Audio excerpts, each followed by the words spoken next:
Hello dear aspirants, मेरा नाम है भानु शर्मा और आप देख रहे हैं crash course on medieval Indian history on Arpita Sharma classes. आज के इस लेक्चर में हम बात करेंगे भक्ति मूवमेंट के बारे में, which was from 8 to 18th century AD. इसमें हम बात करेंगे important male and female devotees के बारे में भी जो कि भक्ति मूवमेंट में रहे। But before starting this lecture, here is a small announcement for all of you that Unacademy लेकर आए हैं comprehensive coverage till mains offer. As you know that prelims 2020 and 2021 were postponed due to coronavirus pandemic, जो कि बहुत unfortunate रहा. But Unacademy is always with you, so Unacademy brings you a non-stop coverage of prelims and mains classes, notes and test series for you. Now take a 1 year or 2 year subscription on Unacademy Plus, and you will get extended classes till you give your mains attempt. 1 year subscription on Plus will be applicable till mains 2022 exam.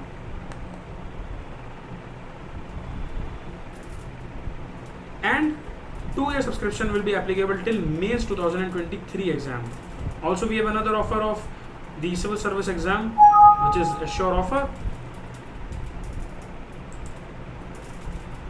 आप 2 साल का अगर subscription लेते हैं तो Unacademy assure करता है कि अगर आप एग्जाम देने के बाद रिजल्ट से खुश नहीं है तो अनअकैडमी आपको 1 साल का फ्री सब्सक्रिप्शन भी देगा. We promise you to give free 1 year extension to help you crack your exam.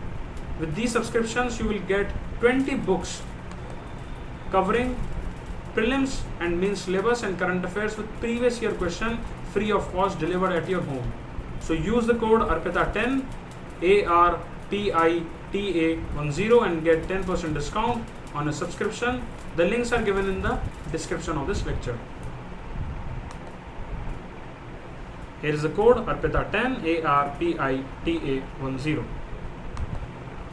देखिए, भक्ति मूवमेंट की अगर हम बात करें, भक्ति मूवमेंट में आपको जो 2 बहुत ज़्यादा इंपॉर्टेंट ब्रांचेज आती हैं एज फार एज डिवोशनलिज्म, यानी कि भगवान की अगर हमें वर्शिप करनी है तो उसमें भक्ति मूवमेंट में स्पेशली हिंदुज़म के अंदर एक तो सेक्ट आता है वैष्णव, जिसमें कि विष्णु भक्ति का सेक्ट आ जाता है, and the other one was the Shaivites, यानी कि जो शिव की वर्शिप करते थे. So basically the Vaishnava and the Shaiva devotionalism were given new emphasis by the Alvars and the Nayanars, saints of the south India. इसमें इंपॉर्टेंट ये वाला पार्ट हो जाता है जहाँ पर मैंने स्टार मार्क किया है, डायरेक्ट क्वेश्चन पूछा जाता है. लेकिन ट्रेडिशन के अराउंड ऐसा माना जाता है कि 12 अलवर्स थे जो कि साउथ इंडिया के अंदर थे saints, and there were 63 Nayanars. Using devotion to achieve salvation was a key component of the bhakti movement which started as a religious reformation in medieval India. ये religious reformation was the backbone of this bhakti movement. इसलिए आपको काफ़ी reformist leaders, reformist डेवोटीज भी देखने को मिलेंगे जो कि भगवान की वर्शिप करते थे, जिन्होंने आगे एक कल्ट्स भी फॉर्म करे, मूवमेंट को आगे भी बढ़ाया.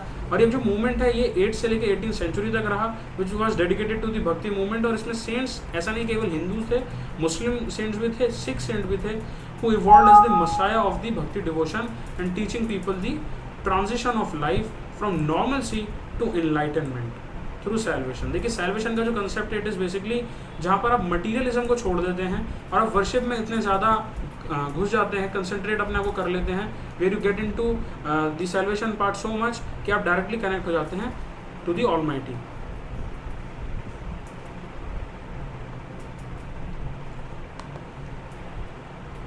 इसमें एक मेजर रीज़न ये भी देखने को मिलता है कि जैसे पहले हिंदुज़म था और हिंदुज़म के अंदर भी काफ़ी सारे सेक्ट थे, जैसे वैष्णव सेक्ट हो गया, शैवाइट सेक्ट हो गया. बट इस्लाम जैसे धर्म का आना, इंडिया में स्प्रेड होना, दिल्ली सल्तनत के टाइम पर भी और खैबर पास से जब फॉरेन इन्वेडर्स भी आए, उसकी वजह से ये हुआ कि एक रिफॉर्मिस्ट मूवमेंट का भी एज मिला भक्ति मूवमेंट को, जिसकी वजह से भक्ति मूवमेंट में आप देखेंगे कि सूफिज़म या इस्लामिक मिस्टिसिज्म भी आगे जाता है और बढ़ता है. इसलिए आप भक्ति मूवमेंट में एक रिफॉर्मिस्ट बिहेवियर बहुत देखने को मिलेगा, जहाँ पर जो रिलीजन्स हैं, जो स्पिरिचुअल प्रैक्टिसेस थी जो अच्छी नहीं थी, उनको हटाकर रिफॉर्मेशन के रूप में लाया जाता है. कबीर इसके बहुत प्राइम एग्जांपल हैं, नाना, रामानंद जैसे बहुत सारे सूफी टीचर्स और उनकी प्रीचिंग भी इसको शेप करती है. So this is the map where you can see all the important and the main figures, and plus they are arranged according to their region जहाँ पर वो थे. Like in the western Punjab region which is now in Pakistan, you can see Guru Nanak Dev ji from 15th to 16th century. Rajasthan के area में आपको दादू देखने को मिलेंगे from 16th to 17th. The same goes for the Gujarat part, Mirabai in the Gujarat also, Narsinh Mehta. आप नीचे आएंगे तो आपको बहुत सारे इस तरीके के लीडर्स देखने को मिलेंगे, like Chaitanya Mahaprabhu in the Bihar reason.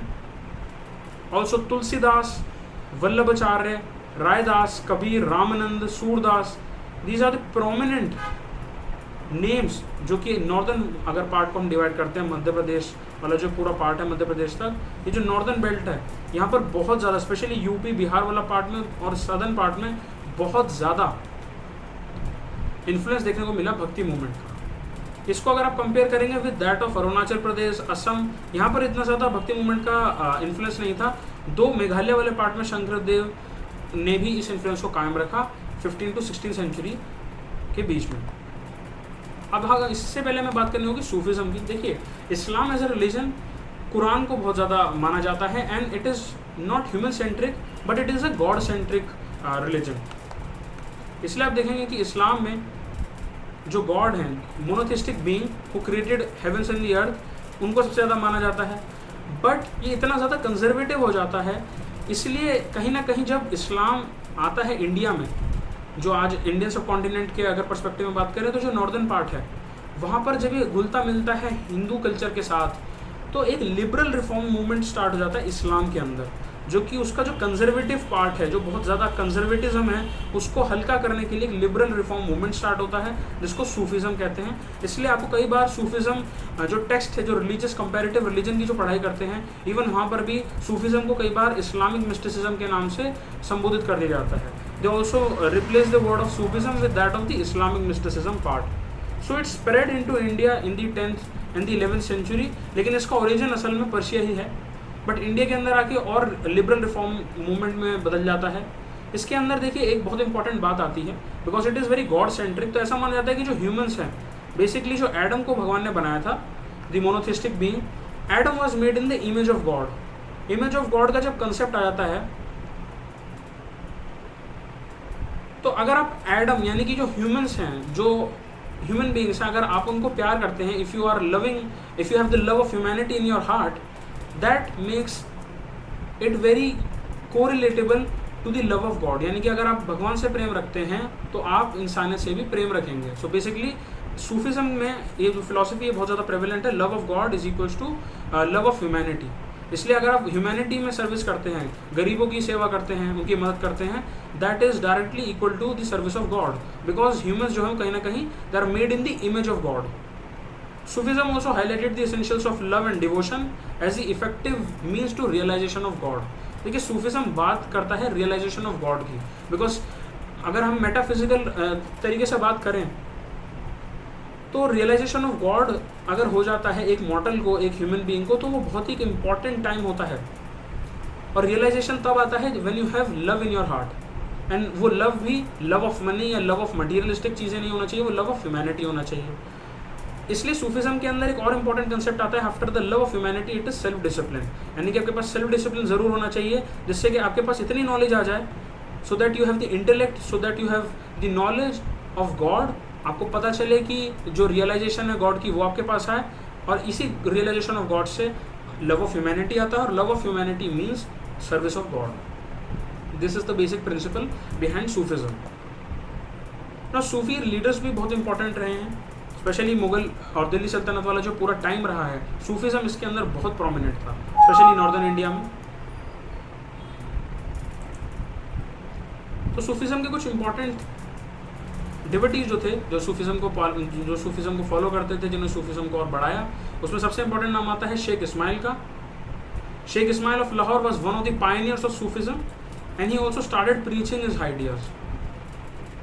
इनमें सबसे ज़्यादा इंपॉर्टेंट आप यहाँ पर फोटोग्राफ्स भी देख सकते हैं of Shaikh Ismail. Then the most important Sufi saint was one of the most famous and the most important as far as your exam is concerned. He was Khwaja Moinuddin Chishti, जिन्हें चिश्ती साहब के नाम से भी जाना जाता है, who settled in Ajmer, which became the center of his activities, and he had a number of disciples, जिनको कि बाकी बाद में बोला गया कि that all these disciples were the Sufis of the Chishti order. Here you can see the image. Khwaja Moinuddin Chishti का काफ़ी ज़्यादा रोल देखने को मिलता है जहांगीर के बर्थ में भी, even in the time of Akbar as well. Then the next big famous name as far as Sufi saints were concern आता है बहाउद्दीन ज़करिया का। He is another renowned Sufi saint जिन्होंने की who was influenced by Shihabuddin Suhrawardi and other famous mystic. ये सारे Islamic mysticism को follow करने वाले सूफी सेंट्स थे। Then the last and the most important one, देखिए ऐसे बहुत सारी लिस्ट है जो कि लिस्ट चलती जा सकती है, बट आपको सूफीज़म में बहुत इंपॉर्टेंट सूफी सेंट्स का ही नाम याद रखना है। Nizamuddin Auliya, he belong to the Chishti order, जो कि ख्वाजा मोइनुद्दीन चिश्ती का ही डिसाइपल्स का जो ऑर्डर है उसी से बिलोंग करते थे। यहाँ पर आप देख भी सकते हैं। Who is regarded to be a mighty spiritual force, जो स्पिरिचुअल हीलिंग होती है, peaceness of heart, calmness of heart, ये सारी जो पीसफुलनेस ऑफ हार्ट, इस तरीके की सारी जो चीज़ें हैं, all the spiritual forces belong to Nizamuddin Auliya. उनके काफ़ी सारे फर्दर डिसाइपल्स भी बने और उनकी बहुत बड़ी फॉलोइंग भी थी, आज भी है। So these are the basic, this is the basic as far as the Sufi saints are concern. Now the most important part is that Sufism emphasized on good actions, यानी कि आपको अच्छे काम करने हैं, because God is always watching. Meditation was also one part, जो कि आपको प्रॉपर इस्लामिक या मोनोथिस्टिक एब्राहमिक रिलीजन्स के अंदर ये पार्ट आपको देखने को नहीं मिलेगा इतना प्रेवलेंट तरीके से। मेडिटेशन इसका पार्ट बन जाता है because it was Islamic mysticism. Prayers की परफॉर्मेंस, ये एक बहुत इंपॉर्टेंट पार्ट है, ये कंजर्वेटिव इस्लाम का भी पार्ट है। पिलग्रिमेज, यानी कि हज पर जाना। रिपेंटेंस ऑफ सिंस, इसको भी आपको याद रखना है, यानी कि जो आपने गलतियाँ करी हैं उसको आप पहले कन्फ्रंट करेंगे, यानी कि आप पहले बोलेंगे कि मैंने ये गलत काम किया है, और उसके बाद उसके लिए रिपेंटेंस करेंगे। You will ask for forgiveness from the Almighty. So this is basically repentance for sins. Then fasting, यानी कि व्रत रखना, जिसको व्रत का कंसेप्ट भी माना जाता है हिंदुइज्म में, फास्टिंग करना। चैरिटी, यानी कि पैसा, जिसे ज़कात भी बोलते हैं, ज़कात। And suppression of passion by austerity practices, यानी कि आपके जो पैशंस हैं, जो आपका फ्लैश है, जो आप पैशनेट चीज़ें करते हैं, जो पैशंस हैं, इसमें गलत पैशन भी आ सकता है, रॉन्ग डूइंग्स भी आ सकता है, तो उसको आप बहुत ज़्यादा तरीके की प्रैक्टिसेस की वजह से सप्रेस कर देते हैं। यानी कि आप बहुत ज़्यादा एंटरटेनमेंट में इन्वॉल्व नहीं होते हैं, because you want to be holy, you want to be in love with God. Also the liberal and unorthodox feature of Sufism ने काफ़ी ज़्यादा एक बड़ा इम्पैक्ट छोड़ा और भी लोगों पर जो डायरेक्टली इस्लाम को फॉलो नहीं कर रहे थे, and also on the medieval bhakti saints. अगर हम भक्ति मूवमेंट की बात करें साउथ में, so the movement originated around 7th century. ये तमिलनाडु और केरला के जो पार्ट्स हैं, अगर नीचे की तरफ हम देखेंगे, लाइक हियर, इस वाले पार्ट में तमिलनाडु वाला पार्ट, कर्नाटका वाला, केरला वाला पार्ट, यहाँ पर भक्ति मूवमेंट बढ़ता है 7th सेंचुरी में। And it swept over east and north India from 15th century. ये पहले यहाँ पे स्टार्ट होगा और फिर ऊपर की तरफ जाएगा। 7th सेंचुरी में यहाँ से स्टार्ट होता है और 15th to 17th सेंचुरी तक ये नॉर्थ इंडिया में भी पीक पर आ जाएगा। इसमें आपको अलवर्स और नैनर्स के बारे में पता होना चाहिए। They were basically the early people जो कि भक्ति मूवमेंट में डायरेक्टली इन्वॉल्व थे। Alvars are basically those who were immersed in the devotion to Vishnu. इनका बहुत ज़्यादा डिवोशन विष्णु की तरफ था। They were Vaishnavites. And Nayanars were those who used to worship Shiva. अब देखिए, विष्णु के और शिवा के अगर हम as per the historical text and archaeological evidence अगर ओरिजिन की बात करें तो पहले विष्णु का ओरिजिन जो था वो अलग था, and Shiva was basically used as a deity in the tribes. But जैसे ही भक्ति मूवमेंट आता है तो दोनों के ही आप देखेंगे शिव और विष्णु की एक साथ भक्ति भी होने लगेगी। नॉर्थ इंडिया के पार्ट में आगे भी बताएंगे इसके बारे में। बट अलवर्स का आपको याद रखना है that they were basically worshippers of Vishnu and Nayanars were worshippers of Shiva. कई बार इसको चेंज कर दे दिया जाता है, अलवर्स की जगह विष्णु दे दिया जाएगा, विष्णु की जगह नयनार्स दे दिया जाएगा, तो कंफ्यूज करने के लिए आपको कंफ्यूज नहीं होना है। So basically these people, they used to travel from one place to another, they used to sing hymns, prayers chant करते थे in praising their gods, and they initiated a movement of protest against the caste system and the dominance of Brahmins. यहाँ पर आपको सबसे पहला test देखने को मिलेगा that people who used to worship God, यहाँ पर रिफॉर्मेशन की भावना थी, कास्ट सिस्टम के अगेंस्ट, डोमिनेंस ऑफ ब्राह्मण्स के अगेंस्ट। बट ये एक प्रोटेस्ट था, लेकिन एक पर्टिकुलर तरीके से एक स्ट्रॉन्ग वायलेंट अटेम्प्ट नहीं था जिससे कि बिल्कुल ही रिफॉर्मेशन आ जाता। It was basically the initiation, it was not the peak. This is supported by the fact that जो भक्त थे या जो डिसाइपल्स थे held from diverse social backgrounds, जिसमें से कि काफ़ी ब्राह्मण्स भी थे, काफ़ी आर्टिसंस भी थे, काफ़ी कल्टिवेटर्स भी थे, और काफ़ी इवन अनटचेबल्स जो शूद्र थे, even they were also part of this movement.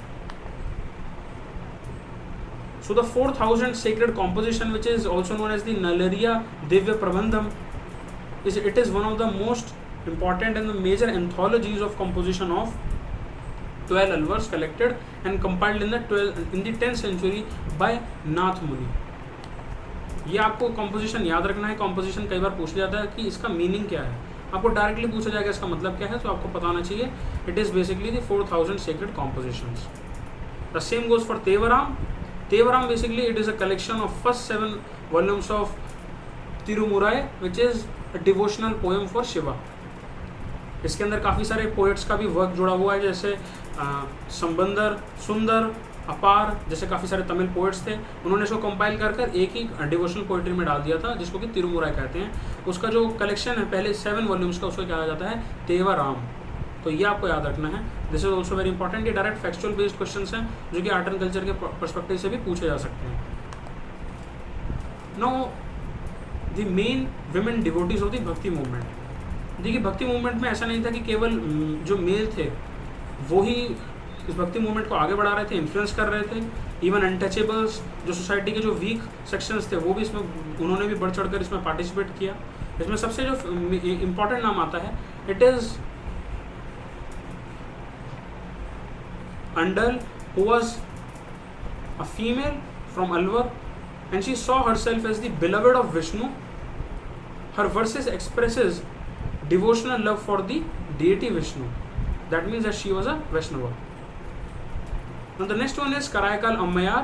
She was one of the 3 women Nayanars amongst the 63 Nayanars, जैसे मैंने आपको पहले बताया.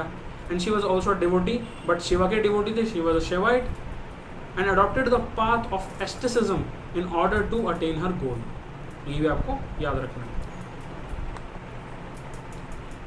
Now the most important part, the important भक्ति saints. देखिए भक्ति मूवमेंट में काफ़ी सारे सेंट्स हैं, तो आपको सेंट्स के बारे में नाम आपको पता होना चाहिए, उनका मेजर कॉन्ट्रीब्यूशन, उनका डॉक्ट्रिन, वो किस तरीके से भगवान को देखते थे, भक्ति को देखते थे, स्पिरिचुअलिज्म को देखते थे, प्लस वो कौन से भगवानों को मानते थे. बिकॉज अगर हम देखें तो भक्ति मूवमेंट में भी आपको कुछ ऐसे भी सेंट्स देखने को मिलेंगे जो कि मोनोथिस्टिक ऑलमाइटी क्रिएटर को मानते थे, केवल एक को मानते थे. ऐसे भी काफ़ी देखने को मिलेंगे जो कि पॉलीथिस्टिक गॉड्स में से किसी न किसी एक गॉड को मानते थे. मेजरली या तो शिव होंगे या फिर विष्णु. सो स्टार्ट अगर करें हम आदि शंकराचार्य के साथ, he was basically Hindu revivalist, यानी कि रिवाइवल चाहते थे. ये was basically Hindu revivalist movement giving a new place to Hinduism. It was started by Shankaracharya. Kerala में इनका जन्म हुआ कलाड़ी के पास. एंड इनकी जो डॉक्ट्रिन थी, इट वॉज मोनिज्म, जिसे अद्वैत वेदांता फिलोसफी भी कहा जाता है. देखिए अद्वैता कंसेप्ट के अंदर गॉड को विदाउट एनी एट्रीब्यूट्स देखा जाता है, which received contradictory reaction with the emergence of the idea of Sagun Brahman, यानी कि God with attributes. Now the next one is Ramanuja. He was born near modern Chennai. अगर मॉडर्न चेन्नई के पास एक प्लेस है जिसका नाम है श्री पेरुमदुर, वहाँ पर इनका जन्म होता है. He preached Vishishta Advaita philosophy in the 12th century. इन्होंने भी गॉड को सगुन ब्राह्मण माना. आप देखेंगे कि आदि शंकराचार्य का जो कंसेप्ट था, इट वॉज निर्गुण ब्रह्मन. बट रामानुजा का जो कंसेप्ट था वो था that God is a being who is with attributes. He also encouraged Prati Marg, यानी कि path of self-surrender to God, and he also invited the downtrodden to Vaishnavism, which was also very reformist move by the saint. Now the next one is Madhavacharya. ये Kannada reason से थे और 13th century के around इनकी जो preachings थी वो काफ़ी ज़्यादा प्रिवेल हुई. He preached the doctrine of dualism. Dvaita जो फिलोसफी है, यानी कि night and day, good and evil, moral and immoral, इस तरीके की जो डुअलिज्म वाली जो फिलोसफी है, he was the chief proponent of या फिर dualism philosophy. His philosophy was that world is not an illusion but a reality, and God soul the matter is unique in nature. तो ये आपको याद रखना है. जहाँ पर भी डुअलिज्म का अगर क्वेश्चन आया था, आपसे क्वेश्चन इस तरीके से पूछा जा सकता है कि आपको वहाँ पर प्रिलिम्स में या मॉक टेस्ट सीरीज में आपको एक पर्टिकुलर सेंट का नाम दे दिया जाएगा और वो किस फिलोसफी को फॉलो करते थे वो दे दिया जाएगा. आपको डायरेक्टली या तो मैच करना होगा या फिर स्टेटमेंट को राइट एंड रॉन्ग प्रूव करना होगा. Now the next one are Nimbarka and Vallabhacharya. They are also important preachers of the Vaishnavite bhakti, ये आपको याद रखना है. These are the images. Here you can see Nimbarka and this is the image of Vallabhacharya. The most important one is the one who popularise the Krishna cult. जो Krishna cult और जो कृष्ण भक्ति आप नॉर्दर्न पार्ट ऑफ इंडिया में देखते हैं, उसको पॉपुलराइज करने वाले थे सूरदास. ही was the disciple of Vallabhacharya. The next one is Mirabai.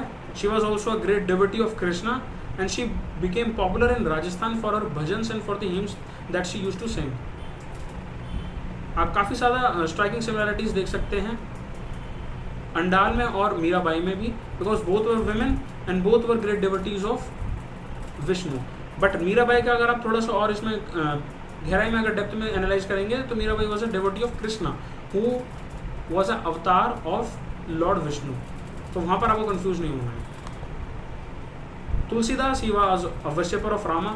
Ram का जो कैरेक्टर है जिसको कि हम कहते हैं लॉर्ड राम, और जो भक्ति वाला जो कैरेक्टर आ जाता है devotion and worshipping of Lord Ram, और जो रामचरित्र मानस है उसे कंपोज करने वाले तुलसीदास ही हैं.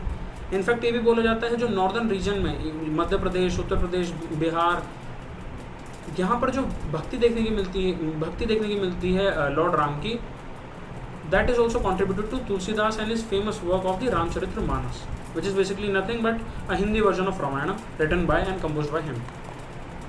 Now Ramananda, he was also one of the Bhakti saint who was born at Allahabad. He was also inspired by Ramanujacharya, but इन्होंने बाद में अपना सेक्ट फाउंड कर लिया था और इन्होंने अपने प्रिंसिपल्स को हिंदी में बनारस और आगरा वाला जो रीजन है वहाँ पर प्रोपोगेट करना शुरू कर दिया था. He was the first to employ vernacular medium to spread his ideas. And he also opposed the caste system and chose his disciples from all sections of the society, irrespective of caste. This you need to remember. Ramanand के further काफ़ी सारे disciples हो जाते हैं. अब इसमें important ये आ जाता है कि इनके जो डिसाइपल्स थे लाइक अनंतनंद, सुरसुरानंद, सुखानंद, नरहरिदास, भवानंद, भगत पीप, कबीर सेन, धन्ना, रविदास. इसमें सबसे इंपॉर्टेंट हैं कबीर एंड रविदास. इनके बारे में कई बार क्वेश्चन पूछे जाते हैं, not just in UPSC, state PCS में भी और वनडे एग्जाम्स में भी. So basically Kabir was one of the most famous and important disciples of Ramanand. He was brought up by the Muslim couple who were weavers by profession. और कबीर का हमेशा से जो बेंट ऑफ माइंड था वो था कि नई नई चीज़ों को सीखा जाए. क्यूरियस माइंड था बहुत ज़्यादा. And so he learn much about Hinduism in Banaras. इनका मेन एम था कि जो हिंदू मुस्लिम राइवलरी होती थी पहले भी, उसको रीयूनाइट करें, उस राइवलरी को हटाएं और रीयूनाइट करें मुस्लिम्स और हिंदूज़ को, जिससे कि वो एक साथ आकर भगवान को ढूंढ पाएँ, वर्शिप कर पाएँ और एक हार्मनी के साथ रहें. अगर किसी स्पेशली मिस्टिक सेंट्स में अगर किसी का नाम बहुत ज़्यादा लिया जाता है and one of the greatest, then definitely वो नाम कबीर का ही होता है. इनके जो फॉलोअर्स थे उनका नाम कबीर पंथीस भी कहा जाता है. और 14th और 15th सेंचुरी के around Ramanand, Kabir, Nanak remain the great apostles of भक्ति कल्ट. ये वाला एक ऐसा टाइम था जिसे आप कह सकते हैं कि भक्ति कल्ट में भी golden period from 14th and 15th century. He added the common people. और वो हमेशा से ही इनका मानना था कि जितने भी पुराने सुपरस्टिशंस हैं और जो सुपरस्टिशियस माइंडसेट है उसको हटाया जाए और भगवान को डायरेक्टली वर्शिप करा जाए. सैल्वेशन प्योर डिवोशन से मिलती है, ना ही किसी आइडल के वर्शिप से. He was against worship of idols because इनका मानना था कि क्रिएटर जो कि इतना बड़ा है, जिसने पूरे संसार को बनाया है, हाउ कैन ह्यूमंस यानी कि क्रिएटर की क्रिएशन अपनी क्रिएशन से क्रिएटर को पूछ सकती है. सो ये डिलेमा को ये सॉल्व नहीं कर पाए थे और उन्होंने बोला भी था कि वर्शिप ऑफ आइडल्स जो है वो सही नहीं है, यानी कि जो बुत परिस्थिति है आइडल्स को पूजना, this is not right. He criticised all forms of worship of idols because अगर एक इंसान एक मूर्ति बनाता है उसके अंदर वो एक ऐसे भगवान को जो कि इतने ज़्यादा powerful, all knowing, all powerful God हैं, ऑलमाइटी क्रिएटर हैं, उनको कैसे पूजा जा सकता है.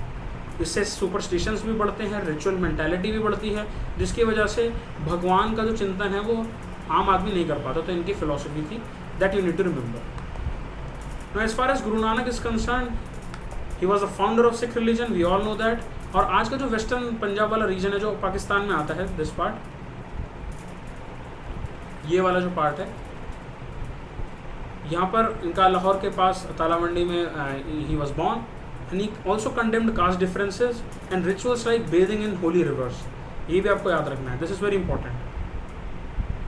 ही also established a centre at Kartarpur जिसका नाम है Dera Baba Nanak on the river Ravi and his idea of religion was highly practical and strictly moral.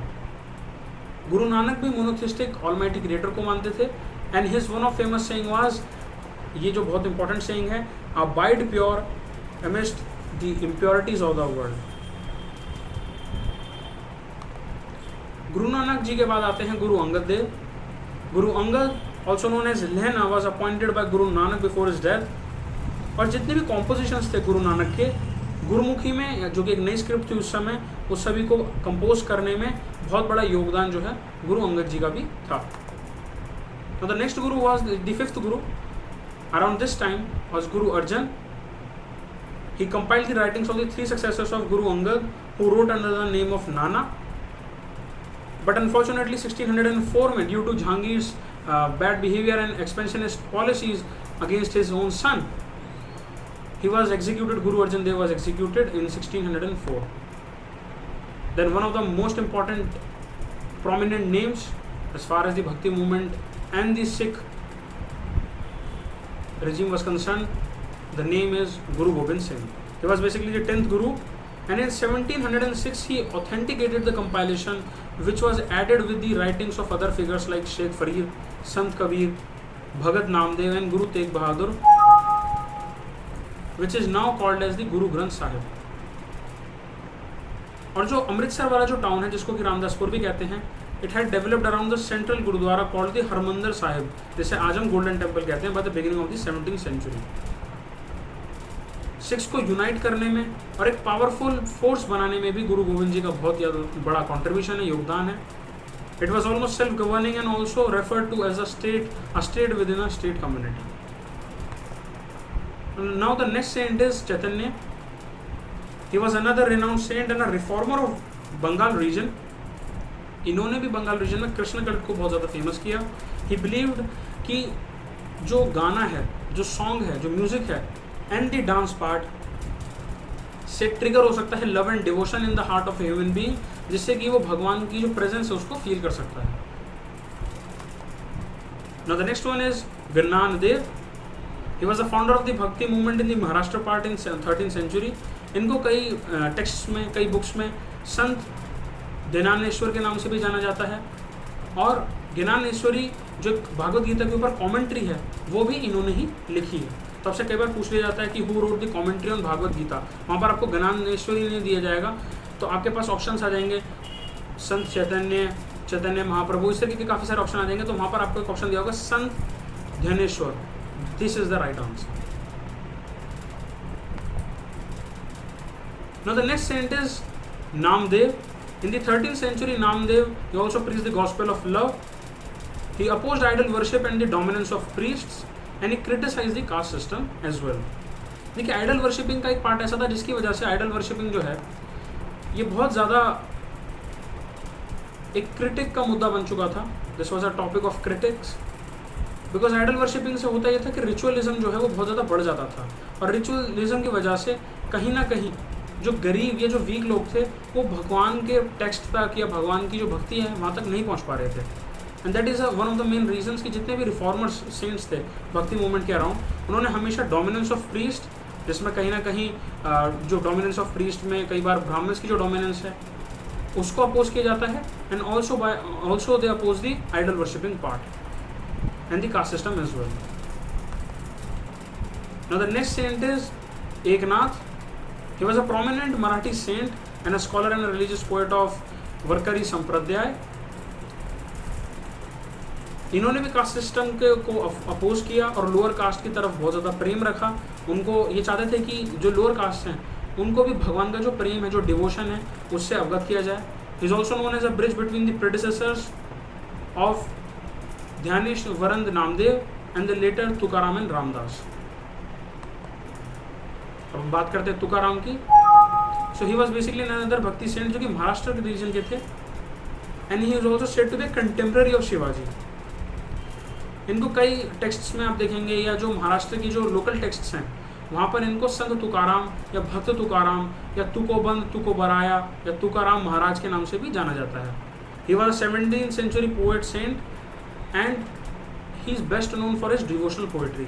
ऐसा माना जाता है कि जो उनके द्वारा डिवोशनल पोएट्री थी उसने बहुत ज़्यादा इम्पैक्ट क्रिएट करा भक्ति मूवमेंट में महाराष्ट्र के रीजन के अराउंड। बिकॉज जो पार्ट आज आप देखते हैं हिंदुज़म के अंदर कीर्तन, यानी कि कम्युनिटी ओरिएंटेड वर्शिप, जहाँ बहुत सारे लोग आते हैं, बिकॉज ऐसा माना जाता है कीर्तन का जो कंसेप्ट वो ये है कम्युनिटी ओरिएंटेड वर्शिप का, कि अगर बहुत सारे लोग एक साथ बैठकर भगवान को वर्शिप करेंगे तो एक कम्युनिटी एक इतना अच्छा पॉजिटिव इन्वायरमेंट क्रिएट कर पाएगी कि जो लोगों की जो इच्छा है, जो विश है, वो डायरेक्टली ऑलमाइटी तक पहुंचती है और उसके बाद जो ब्लेसिंग्स हैं वो भी मल्टीप्लाई होकर पूरी कम्युनिटी में जाती हैं।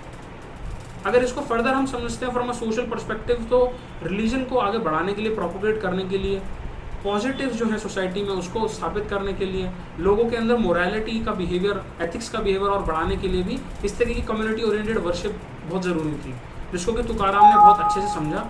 और डिवोशनल पोइट्री के साथ साथ, जिसको कि अभंग भी बोला जाता है, कीर्तन का जो कंसेप्ट है उसे भी बढ़ाया। His poetry was devoted to Vithoba, जिन्हें विट्ठल भी कहा जाता है। Vitthal who is basically an avatar of god Vishnu. और जो मराठा नेशनलिज्म है, कहीं ना कहीं उसका एक जो बहुत इंपॉर्टेंट जो पार्ट है मराठास को यूनिफाई करने का, कहीं ना कहीं उसमें कम्युनिटी ओरिएंटेड वर्शिप जैसे कीर्तन है, उसका भी बहुत इंपॉर्टेंट कॉन्ट्रीब्यूशन है, जो कि तुकाराम द्वारा दिया गया है। Now the next one are the नाथपंथीज, the सिद्ध and the yogis.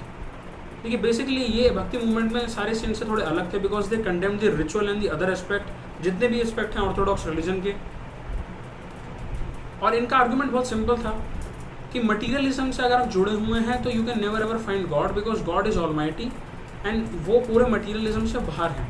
So what they basically did was that they encouraged renunciation of the world and to them the path to salvation only lies in meditation, जहाँ पर आप बैठते हैं, meditate करते हैं। And to achieve this they advocated intense training, बहुत ज़्यादा intense training, जो कि एक नॉर्मल इंसान नहीं कर सकता है, which is very tough. So they basically advocated this intense training of the mind and the body. और काफ़ी सारी प्रैक्टिसेस भी थी, जैसे काफ़ी ब्रीदिंग एक्सरसाइज थी, कुंडली जागरण, मेडिटेशन, योगासना। और इसको आज आप इवन न्यू एज रिलीजन में भी, वेस्टर्न कल्चर में भी देखेंगे in the form of astral projection, out of body experiences, जो कि यहीं से नाथपंथीज और सिद्ध और जो योगीज थे वहीं से निकली हैं, वहीं से इन्फ्लुएंस हुई हैं। ना तो क्वेश्चन इज कि इस पूरे मूवमेंट का इंपॉर्टेंस क्या रहा है। देखिए इस तरह के मूवमेंट्स की वजह से एक तो जो रीजनल लैंग्वेजेस हैं उनका बहुत ज़्यादा डेवलपमेंट होता है, बिकॉज हिम्स, पोएम्स, प्रेयर्स नए नए तरीके से कंपाइल की जाती है, कॉम्पोजिशन उनका होता है। प्लस जब एक पर्टिकुलर रीजन से, एक पर्टिकुलर जोग्राफिकल टेरिटरी से कुछ लोग माइग्रेट कर कर किसी का जो सरमन है उसे सुनने जाते हैं, किसी पर्टिकुलर गुरु को फॉलो करते हैं, तो कहीं ना कहीं जो रीजनल लैंग्वेजेस हैं वो बहुत ज़्यादा डेवलप करती हैं in very short period of time. Also जो लोअर क्लासेस थी उनको एक बहुत ग्रेट पोजीशन मिली, इम्पोर्टेंस मिली अंडर द भक्ति मूवमेंट। और इससे जितना भी रिचुअलिस्टिक ऑर्थोडॉक्स रिलीजियस प्रैक्टिसेस थी उनको भी बहुत हद तक कम किया गया, जिसकी वजह से लोगों में भगवान के प्रति और प्रेम बढ़ा, और इससे मोरालिटी और sense of unity between the communities also increased. So the bhakti movement give equal importance to men and women. और इससे वेमेन जो है, जिन्हें वीक माना जाता था, वीक सेक्शन की तरह ट्रीट किया जाता था, उनको भी बहुत ज़्यादा पावर मिली। So this was all for the bhakti movement. इसमें आपको जो याद रखना है, basically you need to remember who were the Sufis, the important Sufi saints, the important, पहली बात आपको इंपॉर्टेंट सेंट्स पता होने चाहिए। सेंट्स में भी उनकी डॉक्ट्रिन वाला पार्ट बहुत इंपॉर्टेंट आता है, that in which God they use to believe and what were their doctrines, their important contributions and certain literary terms and what is their true meaning. Terms के बारे में आपको पता होना चाहिए। प्लस भक्ति मूवमेंट से अगर आपको मेंस में कोई क्वेश्चन आता है, as far as your mains exam is concern, answer writing में आपको याद रखना है कि भक्ति मूवमेंट से स्पेशली जब हम बात करते हैं जीएस की, I am not here talking about history optional, GS में आपसे मेंस में डायरेक्टली पूछा जा सकता है कि भक्ति मूवमेंट का आज, बिकॉज ऑफ द क्वेश्चंस, कि कंटेम्प्रेरी वर्ल्ड में भक्ति मूवमेंट जैसा क्या कोई मूवमेंट आ सकता है, और अगर आएगा तो उससे पॉजिटिव किस तरीके से निकल सकते हैं। आपको वहाँ पर बस चीज़ों को अभी की रियलिटी के साथ देखना है कि अभी भी वीक लोग हैं, अभी भी वीकर सेक्शंस हैं सोसाइटी के, ऐसे वीकर सेक्शंस को हम रिफॉर्मेशन की वजह से, रिलीजियस रिफॉर्मेशन की वजह से, इस तरीके के स्पिरिचुअल मूवमेंट्स की वजह से कैसे जोड़ सकते हैं सोसाइटी से, कैसे इनका हम डेवलपमेंट कर सकते हैं as far as the society and other aspects are concern. So this was all for today. Like the video and subscribe the channel. If you have any questions, you can comment down below. The link is also given in the description box for the upcoming Unacademy batches. This was all for today. Unacademy, let's crack it.